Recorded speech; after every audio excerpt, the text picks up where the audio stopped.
Assalamualaikum teman-teman, perkenalkan nama saya Rifka Rafika dengan NIM 21058AF. Saya mahasiswi dari Akademi Farmasi Yamasya Makassar. Dosen terkait Pak Maulana Said Imansyah, SPAM M Biomed. Di sini saya akan menjelaskan mengenai metabolisme protein dan asam amino. Nah, di sini saya akan membahas beberapa topik. Yang pertama ada definisi protein dan asam amino. Yang kedua ada mekanisme pengubahan protein. Yang ketiga ada faktor metabolisme protein. Yang keempat ada katabolisme asam amino. Dan yang kelima ada reaksi metabolisme asam amino. Dan yang terakhir ada siklus urea. Baik, di sini saya akan membahas mengenai definisi dari protein dan asam amino. Definisi protein yaitu makromolekul yang terbentuk dari asam amino yang tersusun dari atom nitrogen, karbon, dan oksigen.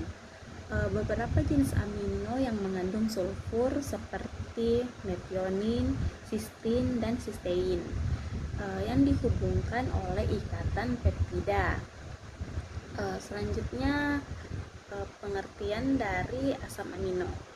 Asam amino yaitu senyawa organik yang memiliki gugus fungsional karboksil dan amina. Dalam biokimia, keduanya ini itu terikat pada satu atom karbon C yang sama. Selanjutnya ada mekanisme pengubahan protein. Yang pertama, sel-sel mati. Lalu komponennya itu mengalami proses penguraian atau katabolisme dan dibentuk sel-sel baru. Yang kedua, masing-masing protein mengalami penguraian dan terjadi sintesis protein baru tanpa ada sel yang mati. Dan yang ketiga itu ada protein yang dikeluarkan dari dalam sel diganti dengan sintesis protein baru. Selanjutnya di sini ada beberapa faktor metabolisme protein. Yang pertama ada sumber protein, yang kedua ada partikel, dan yang ketiga ada perlakuan terhadap bahan makanan sebelum atau saat processing. Terus yang keempat ada jumlah makanan yang dikonsumsi.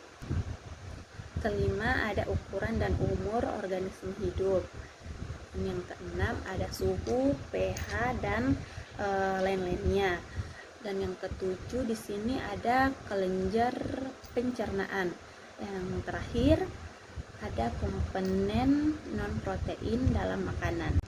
Selanjutnya di sini ada katabolisme asam amino. Asam-asam amino tidak dapat disimpan oleh tubuh. Jika jumlah asam amino berlebihan atau terjadi kekurangan sumber energi lain seperti karbohidrat dan protein, tubuh akan menggunakan asam amino sebagai sumber energi.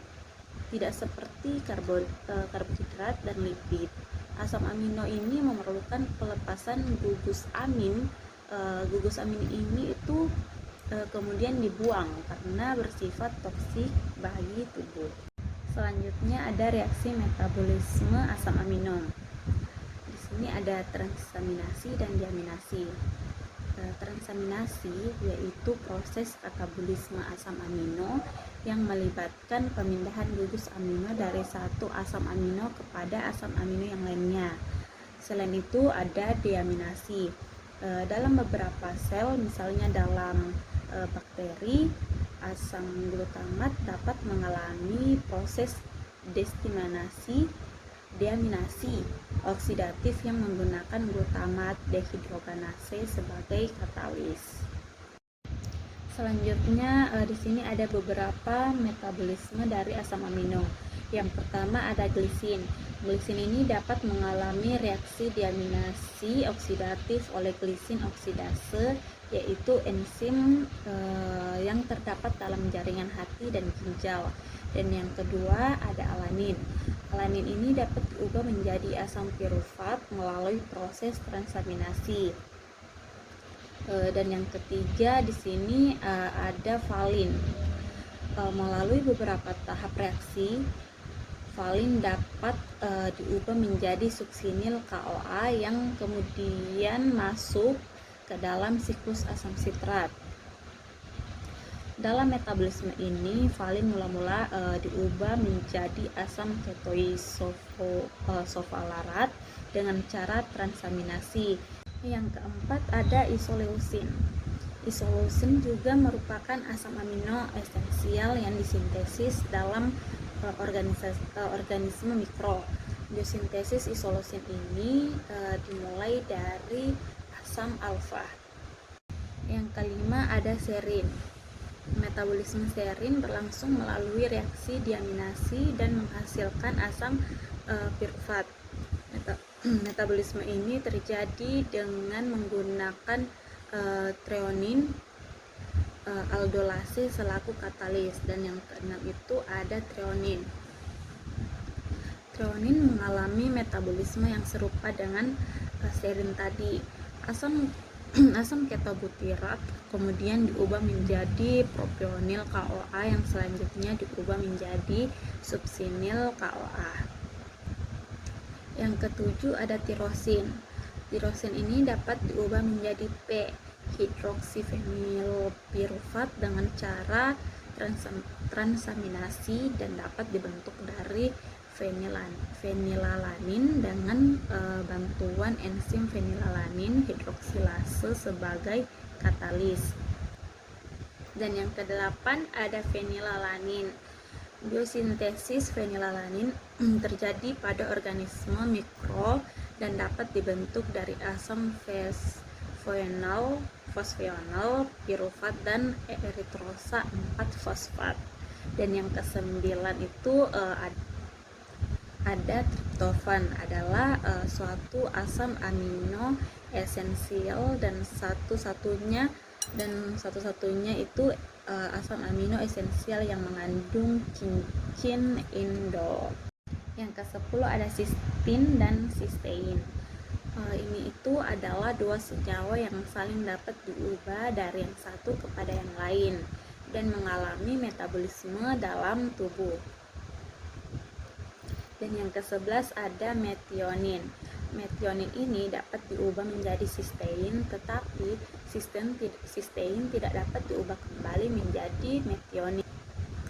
Selanjutnya ada asparagin dan asam asparfat.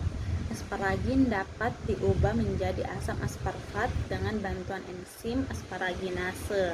Kemudian asam asparfat ini diubah menjadi asam oksalasetat oleh enzim transaminasi. Selanjutnya ada glutamin dan asam glutamat. Glutamin dapat diubah menjadi asam glutamat oleh enzim glutaminase dalam reaksi diaminasi yang tidak bersifat reversibel. Yang ke-14 ada lisin. Lisin ini adalah suatu asam diamino monokarboksilat. Lisin ini dapat memberikan juga amino lain. Dan yang ke-15 itu di sini itu ada arginin.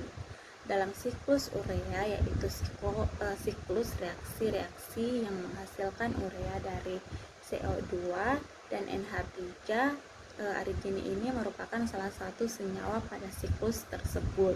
Dan yang terakhir itu ada histidin. Metabolisme histidin sebagian besar terjadi dalam hati melalui beberapa tahap. Histidin ini diubah menjadi asam glutamat oleh enzim histidase dan urokinase. Dan yang terakhir kita akan membahas mengenai siklus urea. Yang pertama itu ada sintesis karbamil fosfat. Yang kedua ada pembentukan sitrulin, dan yang ketiga ada pembentukan argininosuksinat, dan yang keempat ada penguraian asam argininosuksinat, dan yang terakhir ada penguraian arganin. Baik, itu dia penjelasan saya mengenai materi protein dan asam amino. Kurang dan lebihnya mohon dimaafkan, dan jangan lupa like, komen, dan subscribe. Assalamualaikum warahmatullahi wabarakatuh. Terima kasih.